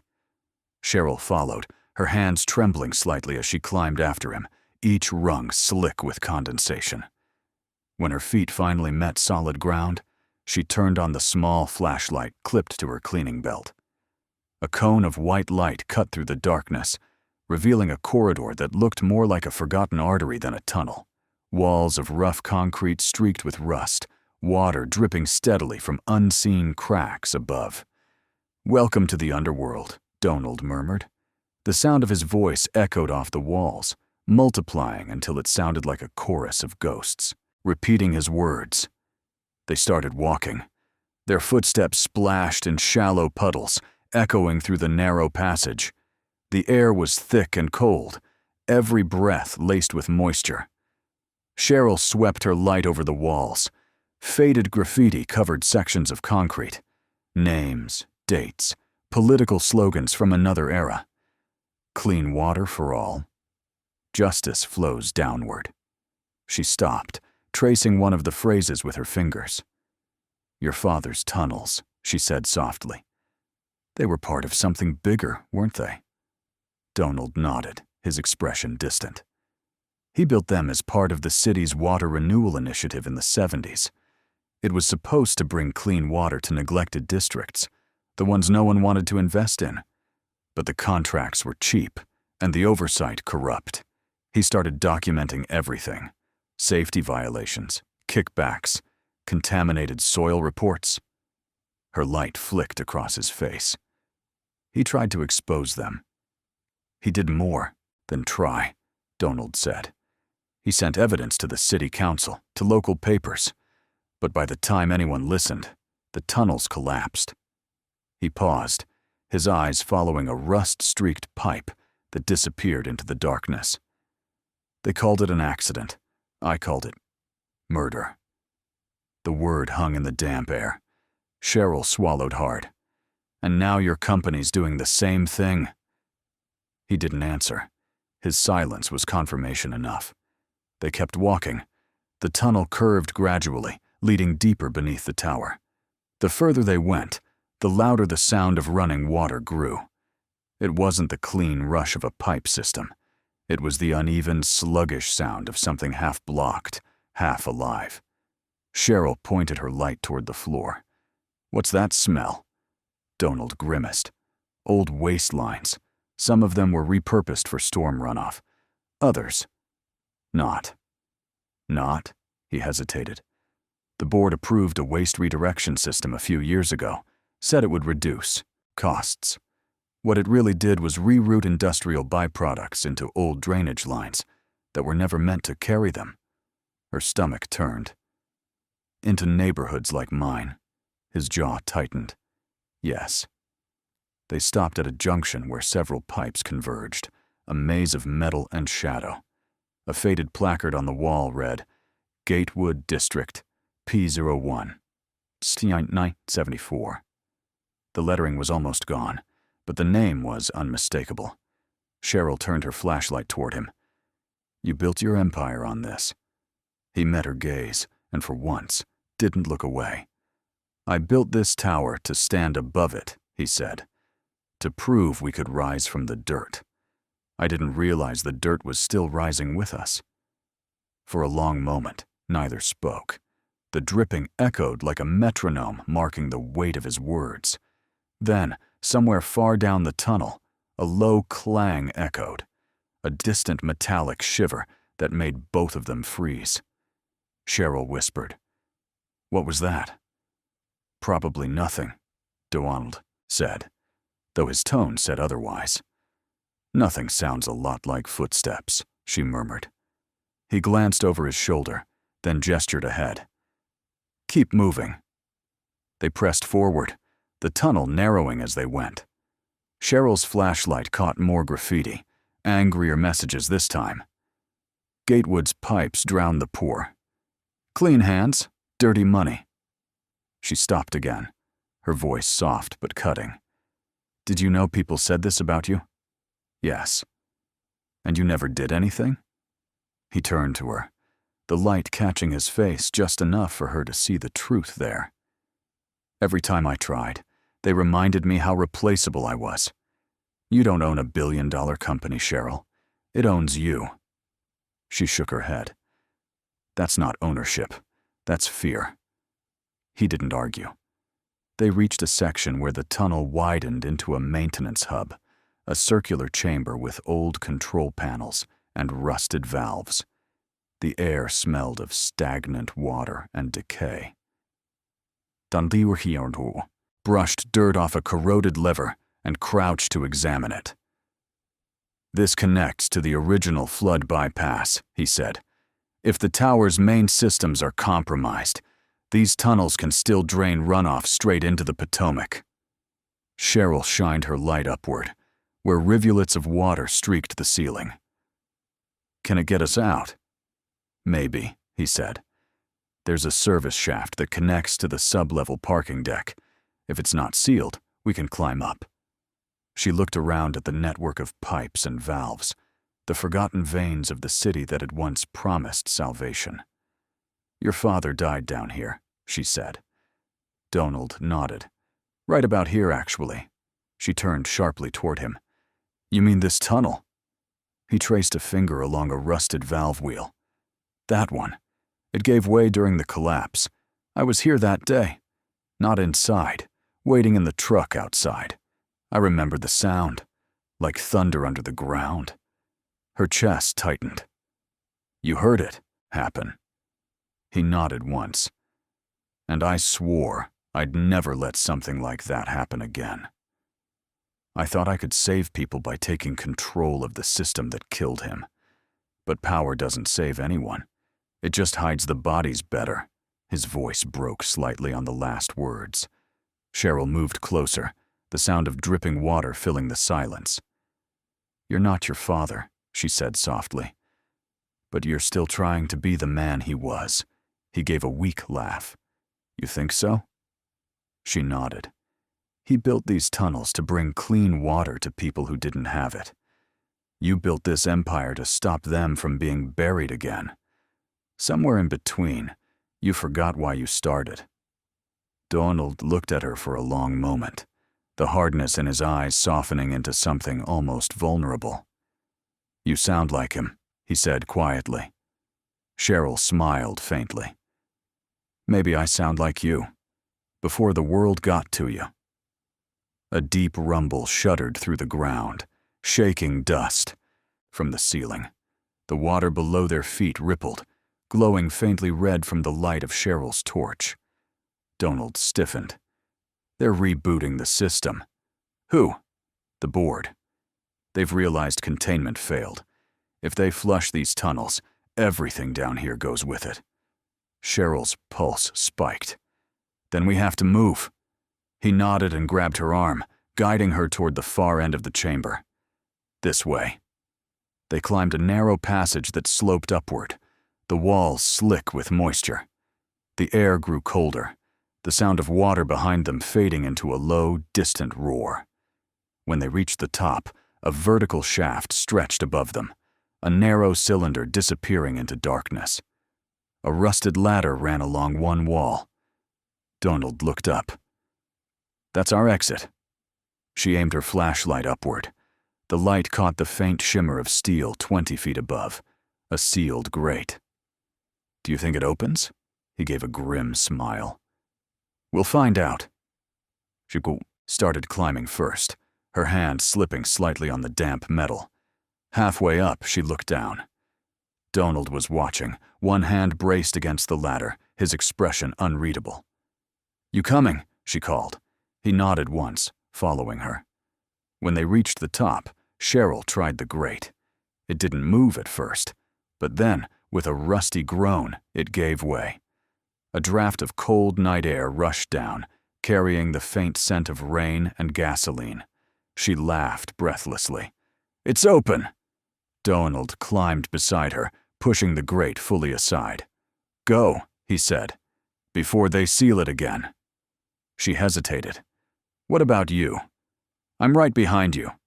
She hauled herself up, emerging into a dim, concrete chamber. The sound of traffic rumbled faintly above. When she turned, Donald was climbing through the opening. His suit was streaked with rust and dirt, but his expression carried something lighter than it had in hours. Resolve. They stood together in the half-dark, breathing the damp air of freedom and decay. Cheryl looked at him, her voice barely above a whisper. You built this tower to rise above your father's world. But it looks like he's still the one showing you the way out. Donald smiled faintly, the first genuine smile she'd seen from him. Maybe that's the point. And for the first time, Cheryl saw it. The boy inside the billionaire. The one who had watched the world bury his father and vowed to dig it back out again. The one who still believed, somewhere deep down, that you could build something clean from the dirt. Dawn broke slowly over Washington, a pale gray light bleeding through the clouds like an exhausted confession. From beneath the city, the wet, rusted veins of it, Cheryl and Donald climbed into a service chamber carved into the bedrock just below the Potomac. The space was wide but low, its concrete walls streaked with condensation, the air heavy with the smell of metal and river water. A faint mechanical hum filled the silence, the sound of pumps working somewhere far above. Cheryl leaned against the wall, her breath fogging the cold air. Her clothes clung damp to her skin, her hands trembling from the climb. We made it, she said between breaths. We're actually out. Donald's voice came from behind her, rough, steady, but fraying around the edges. Not yet. We're still under their reach. He climbed up the last rung, pulling himself into the chamber with a grunt. His once pristine shirt was torn and streaked with grime. The red emergency lights of the tunnels had faded from his eyes, replaced by the ghostly blue glow of morning. The silence pressed in around them for a moment, just two people breathing in the heart of the city's buried machinery. Then, a sharp, mechanical chime cut through the quiet. Donald reached instinctively for the small, water-resistant tablet strapped to his belt. Its cracked screen pulsed with encrypted messages. His jaw tightened as he read. "What is it?" Cheryl asked. He didn't answer at first. The faint hum of power reflected off his face. Finally, he turned the screen so she could see. Urgent. System integrity compromised. Immediate action required. Purge all local servers. Report security breach. Asset identification. See Ndwoko. Her stomach dropped. They found me. Donald nodded once. They know we're both alive. Then we need to go, she said quickly. Before what? He interrupted quietly. Before they do to you what they did to my father? The words hung in the air, heavy and dangerous. She looked at him, startled. You think they'd? I don't think, he said. I know. He crouched beside a rusted pipe, opening the tablet's console with trembling fingers. His movements were precise, but there was a quiet fury in them, the kind that came from realizing your life's work was built on rot. What are you doing? He didn't look up. Ending it. The screen flickered, lines of code spilling down its surface like rain on glass. Cheryl leaned closer, the cold light reflecting in her eyes. He navigated through security barriers, unlocking deeper layers of his company's encrypted network. Each one opened with a tone that echoed off the concrete walls. Finally, he reached a directory marked Cassandra Core. Gatewood Systems Master Control. What's that? She whispered. The brain, he said. Every operational line, every data record, every contract approval. All of it runs through here. He glanced up at her. Once I do this, there's no going back. Do what? He entered a command. The screen flashed red. Delete master database? Cheryl's breath caught. You're wiping everything. Not everything, he said, his voice calm but resolute. Just the lies. He pulled out his phone, handed it to her. Here, plug yours into mine. She frowned. Why? Because you're going to carry the truth. Her fingers hesitated over the phone. Donald, do it. She connected the phones. A progress bar appeared on her screen. Transferring. Evidence. Log. Internal Twitter. Confidential. Zip. She looked up at him. These files.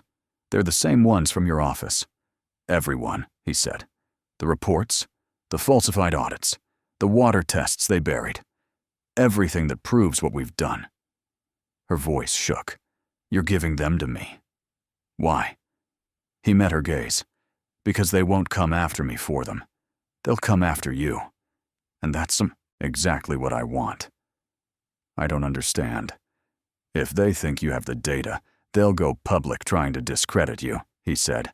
And when they do, the truth will surface with them. Cheryl stared at him. You're sacrificing yourself. He gave a faint, humorless smile. I'm fixing a leak. The file transfer completed. Her phone chimed softly. Proof of the impossible. Then Donald turned back to his tablet. His fingers hovered above the final command.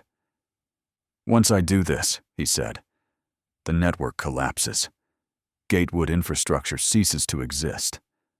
Your company, she said softly. My prison, he corrected. He hesitated, eyes on the glowing screen. You asked me once why I locked that door. She remembered, the night they first met, her startled face lit by the office lights, his shadow looming in the doorway. You said it was to protect me, she murmured. He nodded. That was part of it. But it was also to protect everyone from me, from what I'd become. Some doors, Cheryl, he pressed the final key. You lock, to keep monsters out. The screen flashed. And some, you lock to keep one from getting out of you. A deep vibration shuddered through the chamber, as if the city itself had exhaled. The faint hum of machines faltered, then went silent.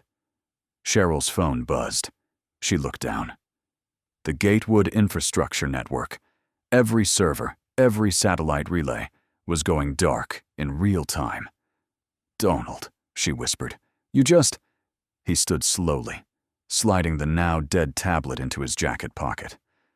I just shut off the water to every lie I ever built. For a moment, neither moved. The tunnel was utterly still. No hum, no siren, no sound except their breathing. Above them, somewhere in the waking city, Gatewood infrastructure, the empire that once controlled Washington's underground, was dying.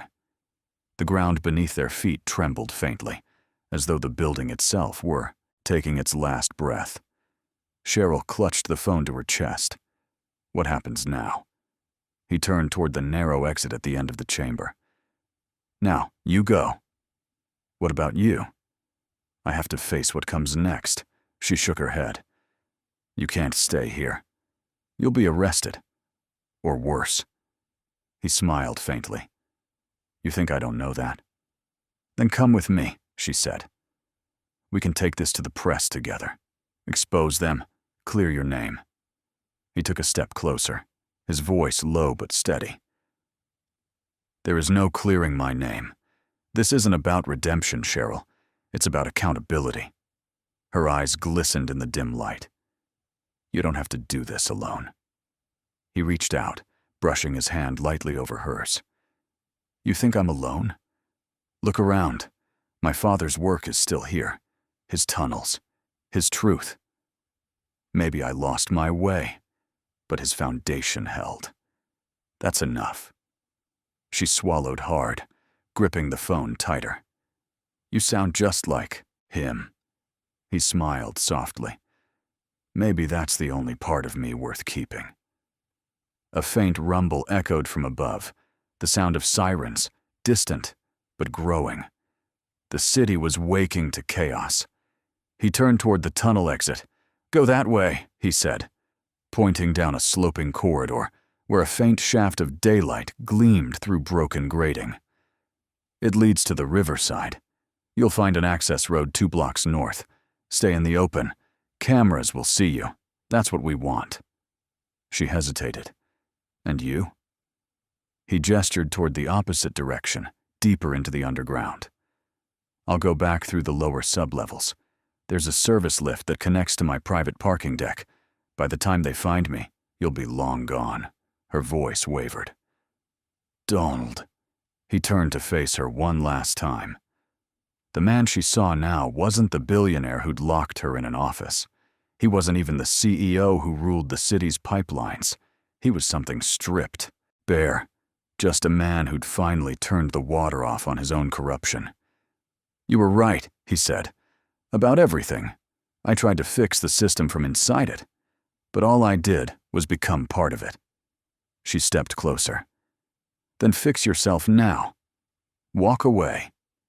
He smiled, and for a moment, his eyes softened the way they had when he'd talked about his father. "That's exactly what I'm doing." She opened her mouth to argue, but then she stopped. The look on his face told her there was no convincing him. He reached into his jacket, pulled out something small, a single silver key. He pressed it into her palm. "What's this?" she whispered. "The original Gatewood key," he said. "My father's. He used it to open the first water main in this city. I kept it as a reminder of where I came from. Now it's yours." She stared at it, the metal cool and heavy against her skin. "Why me?" "Because you're the one person I met who didn't ask me for anything," he said. "You just told me the truth." Her throat tightened. "What will you tell them?" He looked toward the darkness beyond the tunnel. "The truth. For once."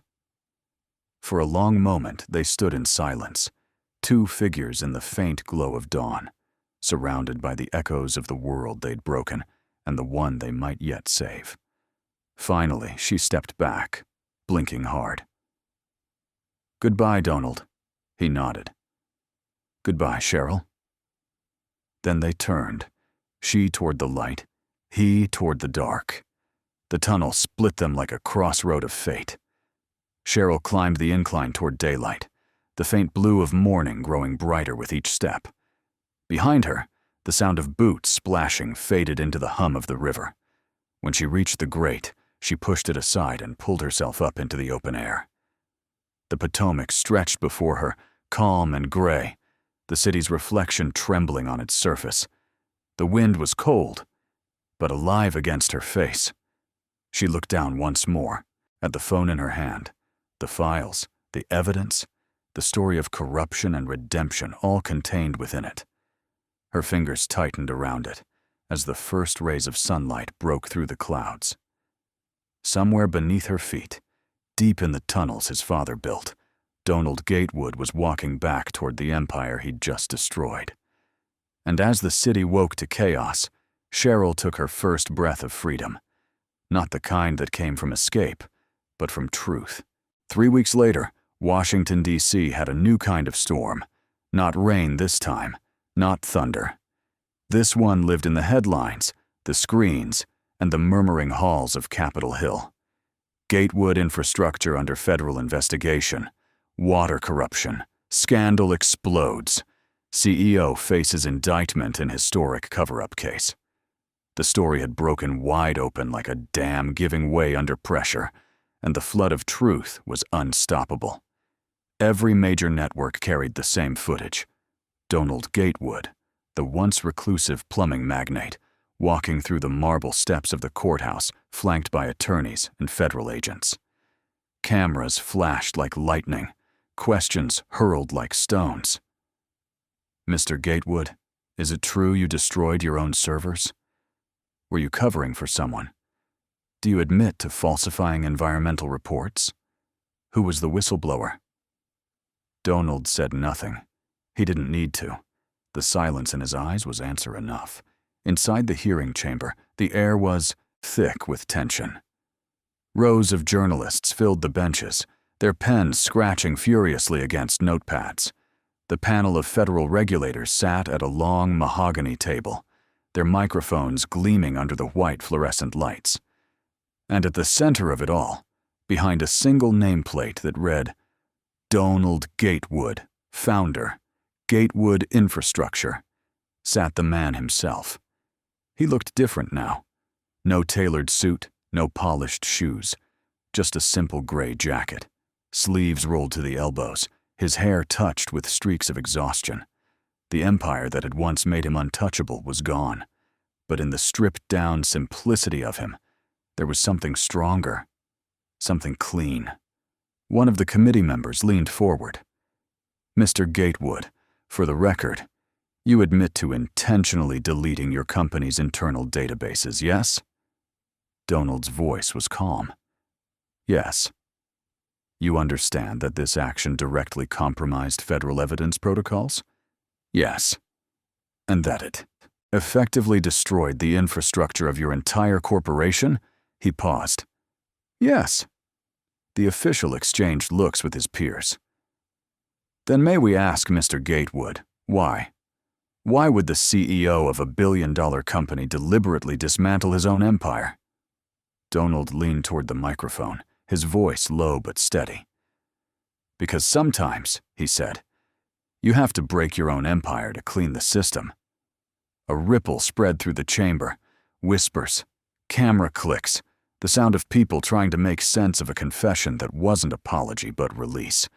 He continued, "For years, I told myself I was fixing things from within, that corruption was a necessary compromise, that the city couldn't survive without control. But control became a cage. And when someone showed me what I'd become, I realized the only way to make it right was to let it all fall apart." A committee member frowned. "Someone showed you?" Donald's gaze flicked briefly toward the crowd, behind the press barrier, but he said nothing. The official pressed. "This whistleblower, do you know their identity?" He met her eyes evenly. "No, I don't." The lie was smooth, almost gentle. Cheryl sat 3 rows back, unnoticed among the reporters and activists. She wore a modest navy coat and kept her head down, her phone clutched in her hands. On the screen, a new message from Keene blinked. "They fixed the water at school, Cheryl. It's clean. The kids are drinking from the taps again." She smiled faintly, blinking back tears. 3 weeks ago, she'd been a maid, asleep on a billionaire's couch. Now, she worked for the D.C. Water Justice Foundation, helping document contamination cases and file community claims. They called her the voice of the unseen. She called herself something simpler, alive. The hearing continued. An investigator projected graphs and maps onto the large display, detailing the full extent of Gatewood infrastructures falsified, records, neighborhoods poisoned by illegal waste rerouting, poor communities silenced by bureaucratic deceit. Every revelation landed like a blow, but Donald didn't flinch. When the presentation ended, the chairman turned back to him. "Mr. Gatewood, this is unprecedented. You destroyed your own company, exposed your own investors, and refused to defend yourself. Why?" Donald's gaze was steady. "Because the truth doesn't need defending. It just needs air." Silence settled again. Even the reporters stopped typing. He continued, softer now. "I spent my life trying to control water. How it flowed, who received it, what it was worth. But water doesn't belong to anyone. It finds its way through every crack, no matter how tightly you seal it. Maybe justice works the same way." The hearing adjourned at noon. Outside, the steps of the courthouse swarmed with press. The air smelled of spring rain and static electricity. The sky heavy with gray clouds that hadn't yet decided to break. Reporters shouted as Donald exited the doors, escorted by his attorney. "Mr. Gatewood, do you regret what you did?" He paused at the top of the steps, his face unreadable. "No," he said simply. "I regret waiting this long." The cameras flashed, the crowd roared, and then, quietly, he descended the steps into a sea of microphones and questions, none of which he answered again. Across the plaza, Cheryl stood near the reflecting pool, the courthouse glass shimmering behind her. The Potomac stretched beyond, its surface glinting faintly in the light that fought to break through the clouds. She watched as Donald's figure emerged through the crowd. For a moment, he looked like a ghost walking through the noise, still grounded, unbothered by the chaos surrounding him. When he spotted her, he stopped. Their eyes met across the distance, an unspoken recognition of a shared secret that had changed both their lives. Slowly, she began to walk toward him. When they met halfway, the noise of the reporters faded into background static. For a moment, it felt like time folded. Back to that first night, to the locked office and the sound of rain against the glass. Donald's voice broke the quiet first. "You shouldn't be here," he said, though there was no edge in his tone. "I know," Cheryl replied, "but I had to be." He studied her, a faint, tired smile tugging at his mouth. "You look different." "So do you," she said. "Less like a headline, more like a human." He chuckled softly, shaking his head. "I'm not sure the world will agree with you on that. They don't have to." For a moment, neither spoke. The wind tugged gently at her coat, carrying the faint scent of wet earth and clean water. Then, after a pause, he said quietly, "Did you ever forgive me for locking that door?" She looked at him, her eyes warm but steady. "You didn't lock me in, Donald." He frowned slightly. "No?" "You locked the world out long enough for both of us to wake up." He exhaled softly, the faintest smile ghosting across his lips. "You always did know how to make a mess sound poetic," she smirked. "Maybe that's what happens when you spend your life cleaning up other people's messes." They stood in silence again, watching the river glimmer in the distance. The Potomac was calmer now. No storms, no floodlights, just water running free, steady, clean. Donald's gaze followed it. "You know," he said, "my father used to say water remembers. Every drop that flows through the pipes carries the memory of where it's been. Maybe that's what redemption is, just finding your way back to the source." Cheryl nodded. "Maybe that's what people are too." He turned toward her. "What will you do now?" She smiled faintly. "Keep cleaning. Different kind of mess. Same job." He chuckled, then glanced toward the courthouse doors where reporters still lingered. "They'll come after you eventually." "Let them," she said. "The truth's already out."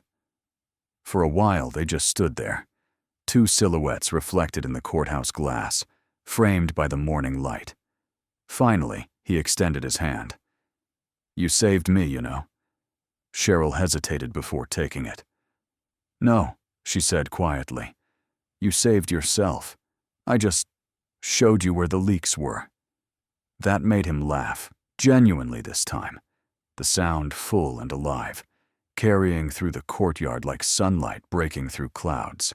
He let go of her hand but didn't step away. "If you ever need anything," she shook her head. "I've got what I need." He nodded, understanding. Then, without another word, they turned together toward the steps leading away from the courthouse. The cameras no longer followed. The reporters had moved on to fresher scandals. The city buzzed quietly around them, indifferent and eternal. As they walked, the morning sun finally broke free from the offshore clouds, scattering light across the Potomac. The river sparkled, clean and unburdened, winding its way through the Capitol like a living promise. Donald glanced toward it. "Look," he said softly. "It's running clear again." Cheryl smiled. "So are we." They continued down the marble steps, side by side, not as billionaire and maid, not as sinner and savior, but simply as two people who had learned, in their own hard ways, that every system can be broken, and every heart can be cleaned. The water glinted one last time behind them, carrying reflections of a city trying to wash itself new. And as they disappeared into the light, the river flowed on, quiet, steady, free. Some stories end with confessions, with last-minute rescues, or promises shouted in the rain. But this one didn't need any of that. It ended the way the most real stories do. Quietly, with the sound of running water and the sense that maybe, finally, two broken people had cleaned the world inside them, enough to start again. Cheryl didn't need saving anymore, and Donald didn't need control. They just needed the courage to face the truth, and each other. Looking back, what would you have done? Would you have risked everything? Your career, your comfort, your carefully built walls, to do what's right, even if it meant losing everything you thought defined you? We'd love to hear your thoughts. If this story moved you, please share your reflections in the comments. Thank you for watching, reading, and being part of our storytelling journey. Your support helps us bring more powerful stories like this one to life. Tales of redemption, courage, and the messy, beautiful ways people find their way back to truth. If you enjoyed this story, please subscribe to our channel and let us know what you think below. Your feedback means more than you know. And remember, sometimes the greatest acts of love aren't about holding on. They're about letting go.